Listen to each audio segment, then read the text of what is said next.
అందరికీ అందరూ ఎలా ఉన్నారు? బాగున్నారని అనుకుంటున్నాను. ఇంకా ముందు వీడియోలో అయితే చూసారు కదా. ఇంకా మేమైతే తిరుపతి నుంచి అయితే రూమ్ ఇంకా వాళ్ళకి ఇచ్చేసి మేమైతే బయటకు వచ్చేసాము. ఇంకా బయటకు వచ్చిన తర్వాత ఫస్ట్ అయితే కాణిపాకం అయితే వెళ్దాం అనుకుంటున్నాము. అందుకే కాణిపాకంకి అయితే మార్నింగ్ రెడీ అయిపోయాము. కొండ నుంచి అయితే దిగిపోతున్నాం కదా. ఇంకా ఈరోజు ట్రిప్లో అయితే కాణిపాకం, గోల్డెన్ టెంపుల్, అరుణాచలం అయితే అనుకుంటున్నాము.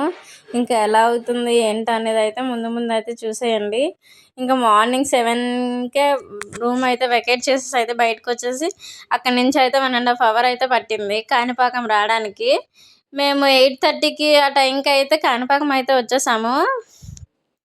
రష్ అయితే అస్సలు లేదండి. ఎవరైనా వెళ్ళాలనుకుంటే మే 1 లోపలనే ఎక్కడికైనా వెళ్ళొచ్చు. ఎండల కోసం చూస్తే మంచి దర్శనాలు అయితే మిస్ అయిపోతారని మేము అనుకున్నాము. మేము ఫస్ట్ అయితే భయపడ్డాము ఎలా జరుగుతుంది ఏంటి అనేసి. కానీ అంతా 1.5 అవర్లోనే అన్ని దర్శనాలు అయితే జరిగిపోయాయి. ఇంకా కాణిపాకం లోపల గుడి అయితే మంచిగా చూసేసి చాలాసేపు అయితే అక్కడ వెయిట్ చేపించి మంచిగా చూపించారు. ఇంకా బయటకు వచ్చిన తర్వాత కొన్ని వీడియోస్ తీసుకొని ఇదిగో గోమాతలు ఉంటే వాటికైతే ఫుడ్ అయితే పెడుతున్నారు. మేమైతే చూస్తున్నాము. ఇంకా అక్కడి నుంచి ఒక 1 అవర్ తర్వాత గోల్డెన్ టెంపుల్కి అయితే వచ్చేసాము. గోల్డెన్ టెంపుల్లో అంతగా వీడియోస్ అయితే ఏం తీయనీయలేదు. గోల్డెన్ టెంపుల్ ఎంట్రన్స్లోనే ఫోన్ అయితే తీసుకున్నారు. ఇంకా ఏదో అక్కడ రూమ్లో అది ఫోన్ తీసుకొని బయటకు అయితే వచ్చిన తర్వాత చిన్న వీడియో అయితే చేశాను. ఇంకా లంచ్ టైం అయితే అయ్యింది. అన్నదానం అయితే పెడుతున్నారు. కానీ ఆ అన్నదానం లైన్ చూసి అయితే మేమైతే షాక్ అయిపోయి వద్దు బాబోయ్ అనేసి బయటకు అయితే వచ్చేసాము. పిల్లలు అయితే అక్కడ ఐస్ క్రీమ్ తీసుకున్నారు. మ్యాంగో ఐస్ క్రీమ్ అయితే తీసుకున్నారు. ఇంకా చల్లగా ఉంది కదా, మేము కూడా అంతగా ఏం వద్దనలేదు ఎవరికి. అక్కడైతే ఐస్ క్రీమ్ తినేసారు మంచిగా. ఇంకా ఇప్పుడైతే అరుణాచలం అయితే వెళ్తున్నాము. అరుణాచలం కొండ చూడగానే మా అందరి మనసులో అంత ఆనందం కాదు. నేనైతే ఒక 2 ఇయర్స్ నుంచి కంటిన్యూగా అరుణాచలం వీడియోస్ అయితే చూస్తున్నాను. మా అత్తయ్యకి చూపిస్తున్నాను. ఇక్కడ టోపీ అమ్మవారు అయితే ఉంటారు కదా, అమ్మవారు కూడా చూపించి చాలా మనసులో అదొక గుబులు అనేది స్టార్ట్ అయ్యింది. అరుణాచలం గోపురం చూడగానే నా ఆనందానికి మా ఫ్యామిలీ ఆనందానికి అయితే అవధులు లేవు. ఇంకా మాకైతే శివయ్య పిలుపు అయితే వచ్చేసింది. మేమైతే ఏదేమైనా కానీ అరుణాచలం అయితే వచ్చేసాము. అంటారు కదా శివయ్య ఆజ్ఞ ఉంటేనే అరుణాచలం రాగలమని. అయితే మాకైతే ఆయన పిలుపు అయితే వచ్చేసింది. వచ్చేసాము. ఇంకా కార్లో వచ్చేసిన తర్వాత అక్కడైతే కార్ ఆయననే ఆటో అయితే మాట్లాడారు. మాకైతే 500 తీసుకున్నారు. ఇంకా 8 గోపురాలు ఉంటాయి కదా గిరి ప్రదర్శనలో. మేమైతే గిరి ప్రదర్శన అయితే చెయ్యలేదు. ఆటోలో అయితే చూపించారు. ఇంద్రలింగం, యమలింగం, అగ్నిలింగం, వాయులింగం, నీరుతిలింగం, వరుణలింగం అవన్నీ అయితే చూపించారు. ఇంకా కుబేరలింగం చేసిన తర్వాత మోక్ష మార్గం అనేది వస్తుందనేసి చెప్పారు.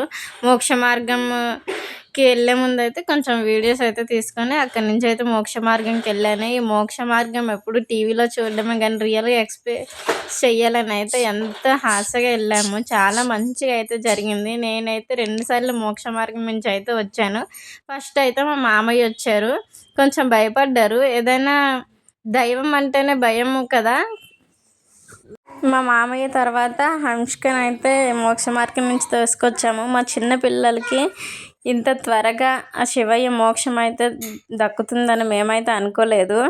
హంసిక తర్వాత అయితే మా అత్తయ్య అయితే మోక్ష మార్గం నుంచి వచ్చారు. మా అత్తయ్య తర్వాత అలా హితిక తర్వాత మా వారు, నేనైతే ఫస్టే వచ్చేసాను. ఇంకా వీడియో కోసమని ఇంకొకసారి వీడియో వల్ల అయితే 2 సార్లు అయితే మోక్ష మార్గం నుంచి అయితే నేనైతే వచ్చేసాను. మా చిన్నపిల్లలకి ఇంత స్పీడ్గా ఇలా మోక్ష మార్గం నుంచి వస్తారని అసలు ఎక్స్పెక్ట్ చేయలేదు. అలాంటిది ఈ మోక్ష మార్గం నుంచి అయితే వచ్చేసారు చిన్న పిల్లలు అప్పుడే. ఇంకా అందరూ మోక్ష మార్గం అయిపోయిన తర్వాత నేను మళ్ళీ ఇంకొకసారి అయితే వీడియో కోసం మోక్ష మార్గం నుంచి అయితే వెళ్ళొచ్చేసాను. ఫస్ట్ అయితే మా అమ్మాయి తర్వాత నేనే వెళ్ళాను. ఇంకా ఖాళీగా ఉంది, వీడియో తీసుకోవడానికి మంచిగానే ఉంది అనేసి మళ్ళీ అయితే వచ్చేసాను. ఇంకా మోక్ష మార్గం అయిపోయిన తర్వాత అక్కడైతే ఒత్తులు అయితే వెలిగిస్తే మంచిదని అన్నారు. అందుకే ఒత్తులు అయితే వెలిగిస్తున్నాము. ఇంకా అక్కడ 365 ఒత్తులు, ఇంకా కొబ్బరికాయ అదంతా సెట్. ఖాళీగా ఉంది కదా చూడండి, మీకు కూడా అర్థమవుతుంది. అసలు రష్ అనేదే లేదు. ఆ మోక్ష మార్గం కూడా దగ్గర కూడా ఒక 5-6 మెంబర్స్ అయితే ఉన్నారు. నేనైతే ఇంకా ఒత్తులన్నీ వెలిగించేసాను అగరబత్తితో. మా వారైతే కొబ్బరికాయలు అయితే కొడతారు. కొట్టేసిన తర్వాత ఒకసారి అయితే మీకు మోక్ష మార్గం దగ్గర అయితే చూపిస్తున్నాను చూడండి. అసలు రష్ అనేది లేదు. ఇంకా పెద్దవాళ్ళు ఎవరో అక్కడ వస్తున్నారు. ఆ తర్వాత అయితే ఈశాన్య లింగం దగ్గరికి వచ్చేసి దర్శించుకొని ఇంకా డైరెక్ట్గా అయితే రాజగోపురం దగ్గరికి వెళ్ళి దర్శనంకి అయితే వెళ్ళిపోతున్నాం. మేమైతే దర్శనం అయితే చాలా చాలా మంచిగా జరిగింది. మేము అసలు ఎక్స్పెక్ట్ చెయ్యలేదు. వితౌట్ ఎక్స్పెక్టేషన్స్ అసలు చాలా చాలా బాగా జరిగింది. ఇంకా అక్కడ వీడియో తీసుకునే అవకాశం ఉంది కానీ ఇంకా మాకైతే తెలియదు కదా, అందుకే వీడియోస్ అయితే తీసుకోకుండా ఇలా చిన్న చిన్న క్లిప్స్ అయితే తీసుకున్నాను. ఇంకా బయటకు వచ్చేసాము. అక్కడ కొన్ని ఫొటోస్ తీసుకొని బయటకు వచ్చిన తర్వాత మీకైతే చిన్న గోపురం చూపిస్తాను, చూసేయండి. ఇదిగోండి, ఇదైతే ఇంకా బయటకు వెళ్తున్నాం అన్నప్పుడు చిన్న క్లిప్స్ అయితే తీసుకున్నాము. జనాలు కూడా అంతగా రష్గా కనిపించట్లేదు కదా, మేము పౌర్ణమి ముందెళ్ళాం కాబట్టి అంతగా కనిపించట్లేదు రష్, అందుకే చాలా తక్కువ ఉంది. ఇంకా బయటకెళ్ళి అక్కడైతే చిన్న షాప్స్ అయితే అలా చూసాము. షాపింగ్ అయితే ఏం చేయలేదు. ప్రతి దగ్గర వెళ్ళిన దగ్గరల్లా షాపింగ్ చేసుకుంటే మస్తు పైసలు అయిపోతాయి. ఇప్పటికే పైసలు అయితే చాలా అయిపోయినాయి కదా, అందుకే షాపింగ్ అయితే లిమిట్గానే చేసాము. ఇంకా రాజగోపురం దగ్గర అయితే కొన్ని ఫొటోస్ అయితే తీసుకున్నాము. నేను, మా అత్తయ్య, మా వారు అయితే చాలా బాగుంది. ఎంత మనశ్శాంతిగా ఉంది అంటే మేము అస్సలు అనుకోలేదు కూడా అరుణాచలం వస్తాము ఇంత స్పీడ్గా అనేసి. ఇప్పుడు నేను చెప్తుంటే కూడా నేనైతే చాలా ఆ గుడి అనేది, ఆ సన్నివేశం అనేది ఆ కళ్ళల్లో మాకు ఇంకా అలానే ఉన్నాయి. ఇంకా అక్కడి నుంచి కంచి వచ్చేసి వల్లితీర్థం పక్కన అయితే రూమ్ తీసుకున్నాము. ఇక్కడ రూమ్లో అయితే 2000 తీసుకున్నారు. 2 బెడ్లు, వాష్రూమ్ కొంచెం పెద్దగానే ఉంది. 2 ఫ్యామిలీస్ అయితే పడుకోవచ్చు. మేము అత్తయ్య ఫ్యామిలీ అయితే పడుకున్నాము. ఇంకా హంసిక ఇసుక అయితే ఫుల్గా స్నానం చేస్తూ మంచిగా అయితే ఆడుకున్నారు. ఈ రాత్రి అయితే ఇక్కడ ఫుడ్ తినేసి ఈ రాత్రి అయితే ఇక్కడ గడిపేసాము. నెక్స్ట్ ఎక్కడికి వెళ్తున్నాం అనేది నెక్స్ట్ వీడియో చూసేయండి. అప్పటి వరకు నా కంటెంట్ నచ్చితే సబ్స్క్రైబ్. Bye bye.